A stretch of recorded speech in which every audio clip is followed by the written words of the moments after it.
आशुतोष वर्मा जो कि spokes person है समाजवादी पार्टी के, वो हमारे साथ जुड़ चुके हैं। शादाब चौहान स्पोक्स पर्सन है पीस पार्टी के, और इसके साथ ही आपको बताते चले हेट स्पीच के मामले में इनके ऊपर भी दिल्ली पुलिस ने एफआईआर दर्ज की है। इनसे भी इनकी राय जानेंगे। रीना गुप्ता हमारे साथ स्पोक्स पर्सन आम आदमी पार्टी के इस वक्त जुड़ चुकी हैं। विजय शंकर तिवारी जी हमारे साथ जुड़े हुए हैं, वीएचपी के आप स्पोक्स पर्सन है। सुजाता पांडे हमारे साथ एक्टिविस्ट और पॉलिटिकल एनालिस्ट के तौर पर मौजूद हैं। साजिद रशीदी साहब हमारे साथ मौजूद हैं, मुस्लिम धर्मगुरु हैं आप। और विशाल मिश्रा पॉलिटिकल एनालिस्ट और आरएसएस के जानकार भी हैं, वो भी हमारे साथ जुड़े हुए हैं। लेकिन सबसे पहले शादाब चौहान जी आपसे ही शुरुआत करते हुए, चुन चुनकर 32 लोगों के खिलाफ एफआईआर दर्ज हो गई है। अब जुबान पर लगाम लगेगी, उम्मीद की जाए। आरोप लगे हैं जिस तरह के आप लोगों पर, उसके बाद नहीं, बिल्कुल आरोप लगे हैं। और जो असद भाई ने बात कही है कि किसी चीज को क्या बैलेंस करने के लिए आप ये करेंगे, हमें ये नहीं मालूम कि हमारा अपराध क्या है। और शादाब चौहान और असदुद्दीन ओवैसी कानून पर विश्वास रखते हैं, संविधान पर विश्वास रखते हैं, और हमें विश्वास है न्याय होगा। और जो लोग बैलेंस करने का कोई सिंड्रोम का इस्तेमाल कर रहे हैं या ये चाहते हैं कि हम इधर से उधर एडजस्ट कर दें, वो नाकाम हो जाएंगे। हमने कौन सी ऐसी बात कही, हमें पता तो चले कि हमारा गुनाह क्या है। और रही बात ये कि शादाब चौहान सोच भी नहीं सकता किसी सोशल मीडिया को खंगालकर और नेताओं के पुराने बयानों के आधार पर दिल्ली पुलिस की ओर से ये एफआईआर दर्ज की गई है। अब ऐसा तो है नहीं कि 32 लोगों के नाम है तो सिर्फ आप ही पर निशाना साध लिया जाए, आप ही सबसे महान है। कुछ किया होगा इस वजह से, वो भी सामने आ जाएगा कि किस बिना पर एफआईआर दर्ज की गई है, क्या आरोप लगे हैं। लेकिन अब तक का जो मामला है उसमें यही कहा गया है कि दरअसल नफरती बयान आप लोगों ने दिया, जिसके बाद माहौल बिगड़ा है। लेट मी कंप्लीट मैडम, मुझे कंप्लीट करने दिया। मैंने कहा कि अगर कहीं कंप्लेन आई है, क्या कोई फाइल किया गया है, तो शादाब चौहान और असदुद्दीन ओवैसी कानून से भागेंगे नहीं। हमें स्वतः संज्ञान लिया है दिल्ली पुलिस ने, दिल्ली पुलिस ने स्वतः संज्ञान लिया है, हमारा सम्मान है। हाँ। और जो बात हम कहेंगे वो स्पष्टता के साथ कहेंगे। अगर कहीं कोई कंफ्यूजन हुआ, क्या हुआ, हमारा तो प्रयास रहता है कि हम जो भी लड़ाई लड़े डेमोक्रेटिक वे में लड़े।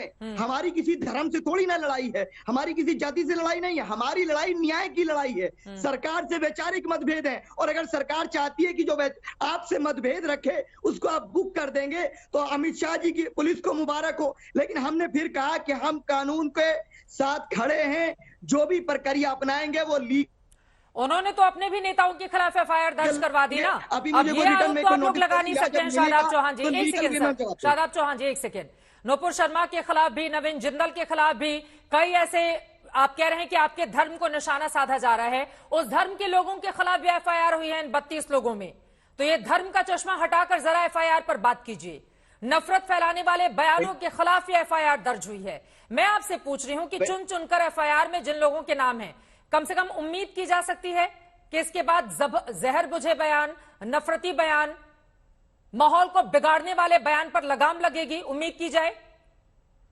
शादाब चौहान ने न कभी कभी जहर फैलाने की बात की और ना करेगा, क्योंकि भारत जहर से नहीं मोहब्बत से आगे बढ़ेगा। हाँ। हम सुपर पावर डिवाइड करके नहीं बन सकते। आज विदेशी ताकतें हमको कमजोर करने की साजिश कर रही हैं। हमें यूनाइटेडली उनके खिलाफ एक संयुक्त रूप से एक फैसला लेना होगा कि भारत सरकार को एडवाइजरी जारी करनी चाहिए तमाम जनता को कि कोई भी ऐसी सांप्रदायिक मुद्दे पर ये चर्चा ना हो। विदेशी मोर्चे पर हिंदुस्तान के खिलाफ एक माहौल बन रहा हो, तो हिंदुस्तान के भीतर ही बहुत सारे ऐसे लोग होते हैं जो इस पर ताली बजाते हैं।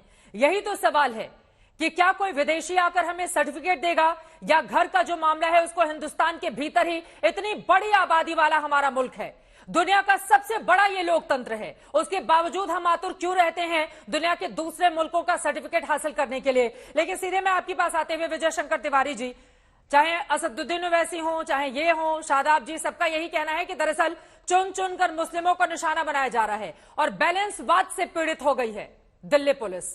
बैलेंस करने की कोशिश है कि उनको किया तो इनके खिलाफ भी करो। देखो चित्रा, मैं कहता हूं कि जिनके घर शीशे के होते हैं उनको दूसरे के घरों में पत्थर नहीं फेंकने चाहिए, और ये फेंकते रहते हैं। अभी नूपुर शर्मा ने जो बोला, और बोलने के बाद भारत में भी और भारत के बाहर भी स्वर उठने लगा, इसके सिर काटना चाहिए, इसके साथ रेप करेंगे। ये दो शब्द बहुत बुरी तरीके से, तुरंत सजा देना चाहिए, इसका सिर काटना चाहिए आदि, पता नहीं क्या क्या हुआ। अरे ये वो है जिसमें कसाब जैसा आतंकवादी भारत में आता है, मुंबई में कितने ही लोगों को मारता है, सरेआम मारता है, लोगों ने देखा। इसके बाद भी उसको कानून की सुरक्षा दी जाती है, इसके बाद भी कानून की पूरी प्रक्रिया के बाद उसको दंड दिया जाता है।